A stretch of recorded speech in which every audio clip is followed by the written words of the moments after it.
Lagi putar kat mana? Hai, hari ni ada nak tunjuk botol yang bersaiz 34ml dan botol ini didatangi spray jenis press dan ianya tidak mudah leaking. Kalau anda ada mesin press, anda boleh beli botol kosong dan buat perfume jenama anda. Dan untuk botol ini didatangi dengan cap yang sangat premium, iaitu berbentuk bulat dan berwarna hitam. Botol ini didatangi dengan bentuk petak dan amatlah mudah untuk tampal stiker.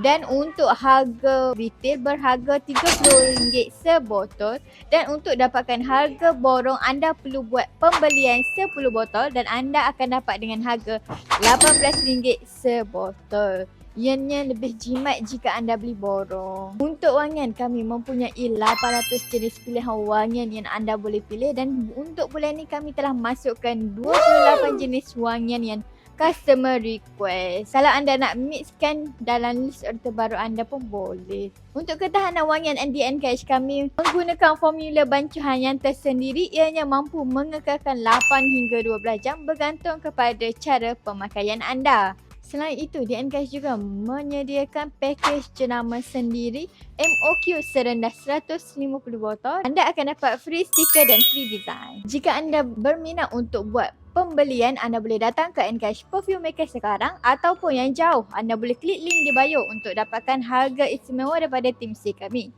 Jika video ni lalu di FYP anda, anda boleh klik share, like, komen dan repost untuk lebih ramai lagi tahu di NKH ada pelbagai package. Ingat NKH, ingat Aida, pakai lubuk borong anda.